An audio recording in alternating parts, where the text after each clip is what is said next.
Welcome to the Explainer. So, if you're preparing for a move in or around the Queen City, you already know that relocating comes with an absolute mountain of logistics. But today, we're going to make setting up your Cincinnati water service a complete breeze by walking you through exactly how to do it online. Let's be real for a second. Are you completely tired of long waits on customer service calls and dealing with endless paperwork just to get basic utilities running? Yeah, us too. Discover how to effortlessly set up your water service online in Cincinnati today. Whether you're a brand new resident or an existing customer looking to switch to a much more convenient digital setup, we've got you covered. The digital transformation at Greater Cincinnati Waterworks, or GCW, has made this whole process simpler, safer, and incredibly efficient. Okay, let's dive right into this. Here is our roadmap for today. First, the digital water upgrade. Then, gathering your account requirements, step-by-step portal setup, troubleshooting physical shutoffs, unlocking online portal benefits, and finally, legal guardrails and final tips. Section 1. The digital water upgrade. Let's start with a little bit of context on just how far the billing and setup infrastructure has actually come, because understanding this upgrade really highlights the benefits you're about to tap into. For a really long time, the city was running on a legacy billing apparatus that had been active since 1997. But on August 1, 2022, Greater Cincinnati Waterworks launched their modern customer care and billing system, often called CC&B. This was a massive digital transformation. It introduced shorter, much more manageable account numbers, fully responsive mobile compatibility. So yes, you can finally do this right from your smartphone. And completely redesigned invoices. It essentially split the municipal information site from a highly secured transaction-heavy portal managed in partnership with a billing processor called Kubra. It's safe, it's fast, and it is completely built for the modern consumer. Section 2. Gathering your account requirements. Right, so before we actually navigate to the new portal, let's get your documents in order. Doing this prep work makes the digital setup totally seamless. Now, first, a very quick caveat. If you happen to be a property developer or a builder working on a brand new site with no existing public water, setting up your online account requires a physical step first. A GCW certified plumber actually has to submit specialized structural branch drawings, like those scalable 24 by 36-inch plans, along with plumbing permits to the engineering counter. You literally can't set up an account out of thin air if the physical pipes haven't been approved and connected to the public main. But for the vast majority of us moving into an existing home or apartment, you can totally ignore this and move right to the standard requirements. So the crucial point here is making sure you have these specific identifiers ready to go. You'll need your first and last name, a primary email address that you have direct access to, and you'll need to create a secure password.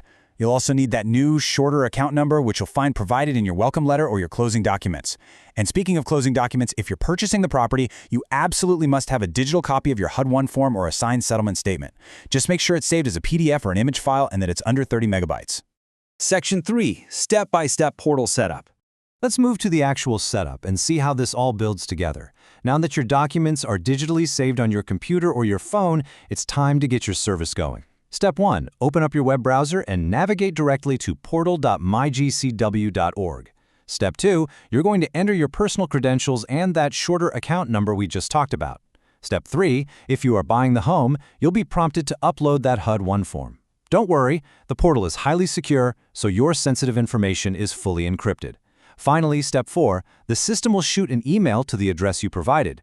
Now, this isn't just a friendly hello. By clicking that verification link in your email, you are legally signing the online form. It basically acts as your electronic signature. And just like that, boom, your account is established. Section 4. Troubleshooting physical shutoffs. Okay, as smooth as that digital setup is, there is one major real-world catch that stops a lot of new residents right in their tracks, and we really need to troubleshoot it right now. What happens if you get to your new property, turn the faucet, and absolutely nothing comes out? Well, the water is currently shut off at the main valve. It's a vital question to ask because a purely digital web setup will not magically turn those physical pipes back on. This brings us to a concept known as operational friction. Now, it might seem kind of annoying to have to make a phone call after setting everything up so nicely online, but this physical limitation is actually a super critical safety feature. Think about it. If the city just blasted water pressure back into a vacant home remotely and a sink valve happened to be left open or a pipe was corroded, it could cause catastrophic internal flooding. Nobody wants that. So if your water is off, you must call GCWW customer service directly at 513-591-7700.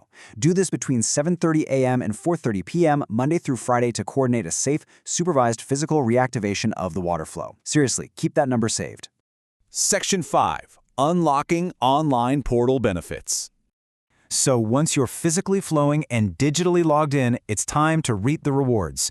And this brilliantly illustrates just how convenient this modern system is. Through the portal, you can quickly set up autopay to just set it and forget it directly from a checking or savings account. But even better, GCWW now uses Promise Pay, which actually allows you to pay using modern apps like Apple Pay, Google Pay, and Venmo. And crucially, customers will not be charged any transaction fees for this service. That's a real game changer. You also get expanded paperless e-billing, the ability to view your historical water usage to spot any weird spikes, and if you happen to have a backflow prevention device, your compliance test results actually show up in the portal within 48 hours. It literally puts complete control right at your fingertips. Section 6. Legal guardrails and final tips. As we start to wrap up, we really need to touch on some incredibly important consumer rights and legal frameworks, particularly if you're renting your new home. Now, what's really interesting about this municipal code is how it balances property law with basic human health. In Cincinnati, the property owner, the landlord, is legally responsible for the water bill. But if a landlord defaults and just stops paying, the city absolutely has the right to shut the water off. Obviously, that's terrible for a tenant living there. Under Ohio law, landlords cannot intentionally terminate utilities to force an eviction. But more practically, under this specific Cincinnati municipal code, if a shutoff is looming because of a bad landlord, a tenant has the explicit right to contact the city, set up a tenant-initiated payment plan to keep the water running, and then legally deduct those exact payments from their future rent. It is an incredibly powerful consumer safety protocol. So let's consolidate our actionable insights for today so you can hit the ground running. First, take immediate control by setting up text reminders right there in the portal so you never miss a due date. Second, use the site to verify your property's compliance. And finally, again, keep that 513-591-7700 number saved in your phone. If you ever have a physical emergency or you need to troubleshoot a shutoff, that is your direct lifeline to customer support. Please note that while this explainer is designed to get you set up quickly and easily, municipal policies can always evolve. The information we've covered today is completely up to date as of the time of creation, but to get the most accurate, personalized assistance regarding your specific property, you should always consult cincinnatioh.gov/water or reach out directly to official GCW customer support for the most recent updates. The digital transformation of Cincinnati's water setup really proves that handling municipal utilities doesn't have to be a headache anymore. It's faster, it's mobile-friendly, and it empowers you to manage your home efficiently. Now, we'd love to hear from you. Which online portal feature are you most excited to use? Did you find the setup as easy as we described? Drop your experiences, your thoughts, and any questions in the comments below. Thanks so much for joining us for this explainer, and we will see you next time.